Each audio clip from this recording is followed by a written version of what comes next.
Look at these two equations. Let me test your differential equations intuition for a second. Only one of them describes an oscillator. The other one is an imposter. Can you tell which? Knowing how to understand what a differential equation is trying to tell you is a very useful skill in applied and pure mathematics. And in this video, you'll understand why the correct one models oscillatory systems like this, while the wrong one might produce a situation like this instead. If you guess correctly, and if there is some logic behind your reasoning, of course, if you're not just like shooting blindly, then I would say that this is a sign that you have a good understanding, a good intuition on how differential equations work. But we need to start at the beginning. The simple harmonic oscillator is the mathematical starting point for almost every oscillatory system out there. The solutions for this equation describe perfect sinusoidal motion. The problem is that, in the real world, systems are not ideal. So by tweaking this equation slightly, you can generate an entire universe of different oscillators studied in pure and applied mathematics.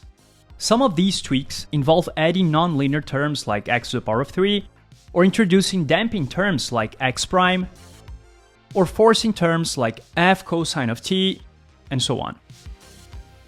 So in that sense, the simple harmonic oscillator is so important because it is the root of most oscillatory differential equations, at least in applied mathematics. When it comes to pure math though, let's say that mathematicians tend to be a little more creative, so there are more options out there. But in this video, we'll focus only on the most important ones. And that's why it is the first on our list, the simple harmonic oscillator. You know, physicists have a common joke saying that everything in nature is a harmonic oscillator, at least if you look close enough. They say that because even if the true dynamics of a natural phenomenon are complicated, when the displacement from equilibrium is small, the forces can be approximated as proportional to the displacement. And this approximation turns the system's equation of motion into the harmonic oscillator equation. There's even a famous quote from theoretical physicist Sidney Coleman, where he said, "The career of a young theoretical physicist consists of treating the harmonic oscillator in ever-increasing levels of abstraction." Another reason the harmonic oscillator appears everywhere in nature is that it describes what happens near stable equilibria. So when a system is slightly disturbed from a stable configuration, the forces tend to pull it back toward equilibrium, which produces oscillations. But unstable systems don't oscillate. So the systems we usually observe in nature are the stable ones, because the unstable ones move away from equilibrium too quickly. The term omega here represents natural angular frequency. Basically, it tells us how fast the system oscillates. And t is the period of oscillation, or the time it takes to complete a full oscillation. A good question is, if this differential equation is so fundamental, how can we derive it in a very natural way? We'll do exactly that now, but keep in mind that we'll need to make some very strong assumptions first. And I honestly don't know if you guys will like it, but here we go. It all comes from the fact that this system involves a restoring force proportional to displacement. After all, that's why it is stable. So the farther it is from equilibrium, the stronger the restoring force tries to bring it back to it. Since this is a restoring force, we define it with a negative sign. K represents the constant of proportionality that will contribute to the intensity of this force, and it depends on the materials used or the environment. Using Newton's law, so mass times acceleration, with acceleration being the second derivative of position, we can also express the restoring force this way. And rearranging the terms, we get this differential equation. Finally, all we gotta do is rename this constant as omega squared. The reason why we call it omega squared, not just omega, has to do with the solution. You can check the PDF in the description of this video for more details about it. By the way, wouldn't it be nice if you had some sort of written version of this video? That's why we made this PDF, which has a lot more details that we couldn't include here, along with solved exercises for you to practice. Link in the description. But a better question is, what happens if we slightly change this equation by adding a velocity term x prime to it? How did this system change? Let's rearrange the terms to clearly see what is the new shape of the total force. The first term is our good old restoring force, the one that pulls the system back to equilibrium. The second term is a new force. It depends on the velocity of the system rather than its position. And to understand what it does, let's look at two situations. First, suppose the body is to the right of equilibrium, so x is positive, and moving farther away, so the velocity is positive, x prime is greater than 0, and it points to the right. But this implies that the new force is negative. It's pulling the object to the left. Now suppose the body is still to the right of equilibrium, x is positive. But this time moving back toward the center, x prime is negative, the velocity points to the left. Then the new force is now positive, it is pulling the object to the right. Anyway, we can see that this new force is always opposing the direction of motion. But notice that this new force doesn't act like the restoring force. The restoring force is always trying to pull the object back toward equilibrium. It doesn't really care about its velocity or if it's moving left or right. It just cares about position. And let's have Sophia tell us what this type of oscillation is called.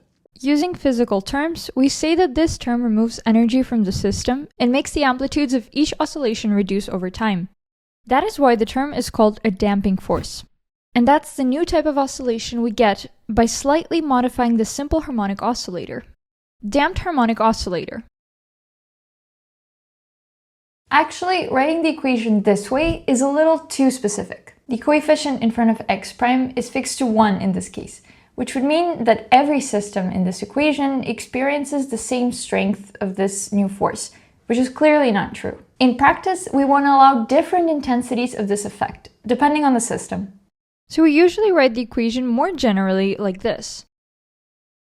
Now the constant beta controls how the velocity term influences the motion, and the number 2 is related to the solutions of this differential equation.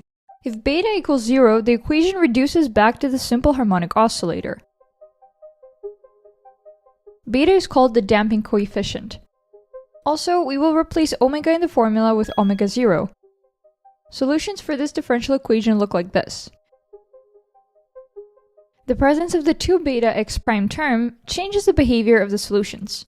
The oscillations now happen with a different frequency, omega d, which stands for damped. Omega 0 now is the natural frequency the system would have if it was not damped. If beta is between 0 and omega 0, the system is said to be underdamped. So oscillations still occur, but their amplitude decays exponentially. If beta equals omega 0, the system is critically damped, such that there are no oscillations. It returns to the equilibrium as fast as possible. If beta is greater than omega 0, the system is overdamped. And once again, we have no oscillations. But this time, the system slowly drifts back to equilibrium. These are the different results for different small tweaks. Okay, but we still didn't answer the question we started this video with. Which one of these differential equations describes a type of oscillator? We need to go back to the simple harmonic oscillator and slightly tweak it to include the term x cubed. What just happened? Let's rearrange the terms and study the total force. Here's a quick comment. Notice how this is the second time that we use the strategy of rewriting the differential equation in order to better study the total force of the system. When you do it and think in terms of Newton's second law, this kind of differential equation tends to reward you about insights of the system. The first term is our familiar restoring force. The second is nonlinear, and its sign is the same as the sign of displacement x. If the restoring force points right, so does the new force, minus mx cubed. If the restoring force points left, so does minus mx cubed. The motion is very similar to the simple harmonic oscillator, but the system is not linear anymore. This type of system is called an anharmonic oscillator. Actually, we usually write it this way. We put the parameter alpha in front of it for the same reason as before. If alpha equals 0, we recover the simple harmonic oscillator. If alpha is small, the motion is almost harmonic. If alpha is large, the nonlinear term dominates. And even though the system is oscillatory, it is not harmonic.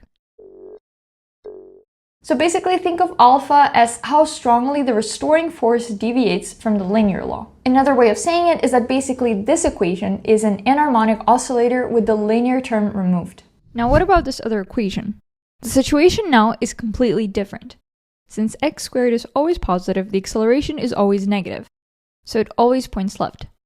Instead of pulling the system toward equilibrium from both sides, the force always pushes in the same direction, and as a result, the motion cannot oscillate. Of course, the situation we're showing you guys here is not one that would happen in real life, especially with a spring. But this is just to show you how far away it is from an oscillatory motion. And don't forget to check out the PDF in the description for more details about it. If you're attentive, you've probably noticed that we've just discovered a pattern. For equations of this form, we have two possibilities. If n is odd, then the nonlinear term x to the power of n has the same sign as the position x, so the force always pushes the system toward the origin. This produces oscillatory motion, even though it's not necessarily harmonic. If n is even, on the other hand, the nonlinear term minus x to the power of n is always negative, and thus the force, or acceleration if you prefer, always points left. So instead of oscillating, the trajectories drift in one direction. In fact, these are the phase portraits of the differential equations with n equals 2 and n equals 3. A phase portrait is a picture that shows you how the solutions of a differential equation behave over time. Even though time is not an axis, it's a parameter. We plot the position x versus the velocity x prime. Each curve on this plane represents a possible solution for a differential equation based on some initial condition. By looking at the collection of all these curves, we can immediately see that the first system is not oscillatory, since the trajectories never form closed loops. But the second is oscillatory, and it forms a structure similar to the simple harmonic oscillator, even though it is not harmonic. By the way, the solutions of the simple harmonic oscillator in its phase portrait look like this. And as you can see, these are perfectly symmetric circles. But this is just because we are assuming the frequency omega to be 1. Let's see what happens when we slide it to different values. We get ellipses. And as you can see, the orbits form non-closed loops only when the frequency omega equals 0, which makes sense, since this would break the restoring mechanism that pulls the system back to equilibrium. The next challenge we have for you is this. Look at this differential equation. This differential equation does describe an oscillatory motion. It models the motion of a simple pendulum. An interesting question is, are these oscillations harmonic? The answer is no. Can you see why? At first glance, the pendulum's motion and phase portrait look very similar to the simple harmonic oscillator, especially in these regions where the angle theta is very small. So before completely answering this question, let's see how we can start from the simple harmonic oscillator and tweak it slightly so that we can get this new equation. We start by rewriting the differential equation this way. So far, this equation tells us something very simple. The acceleration is proportional to displacement, so the restoring force grows linearly in magnitude with x. Now, to describe a pendulum, instead of moving along a straight line, the body moves along a circle. So the natural variable is no longer a displacement x, but an angle theta. The equation then should become something like this. But here's the key tweak. For a pendulum, the restoring force is not proportional to the angle theta itself. It is proportional to the sine of the angle. So what we actually get is this. For small angles theta, we have that theta is approximately the same as the sine of theta. And the pendulum's differential equation becomes this, where g over L is defined as omega squared. We got the exact equation of the simple harmonic oscillator once again. The question that you gotta ask yourself at this point is, what is the math trying to tell me? What does it mean? Well, it means that for small oscillations, for small angles theta, the system behaves approximately like the simple harmonic oscillator, even though technically they are not the same. So the reason this is not a harmonic motion in general is because these are not circles or ellipses, just closed loops. Now, in order to test your intuition of differential equations one more time, we'll see another challenge. Let's go back to the damped harmonic oscillator. We already know all the forces involved in this system: the restoring force, the damping force, and the resultant of all forces, according to Newton's second law.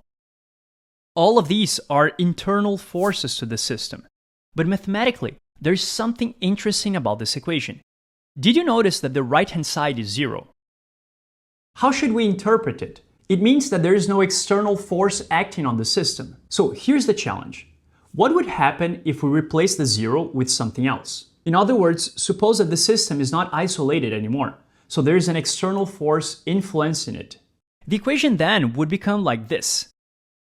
Now the motion depends on a function f of t, which represents an external force applied to the system. First, suppose the force is just constant. What happens to the motion then? Or maybe the force changes over time, like a linear function f of t equals t. How would the system behave? But the most interesting case happens when the forcing itself oscillates. For example, f of t equals f0 times cosine of omega t. In this case, we get what is usually known as the force harmonic oscillator. Let's see the first case. F of t equals f0, constant. What happens now is that the oscillator shifts its equilibrium position.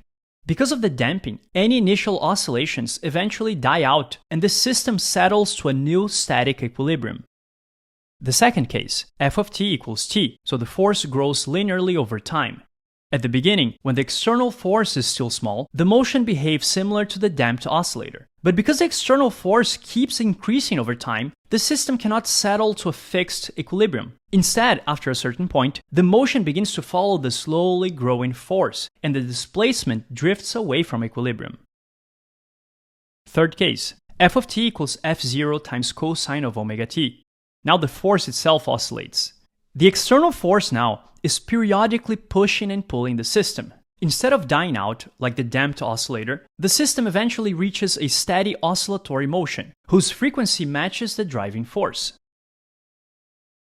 The amplitude of this motion depends on how close the driving frequency omega is to the system's natural frequency omega 0. When they're the same, we observe a symmetric wave. In the PDF in the description, you'll be able to see an interactive graph that will help you to understand better the situation, because you can play with the parameters and see what happens when you tweak it this way or in another way and so on. Finally, we can summarize all these oscillatory systems in this sort of general differential equation. We can align the sliders with the correct values in order to form the simple harmonic oscillator, the damped harmonic oscillator, the anharmonic oscillator, the pendulum equation, and the forced harmonic oscillator. Of course, not all oscillators fit this description. There are many others, but I hope that this video gave you the foundation of it, and at least we saw the most important ones.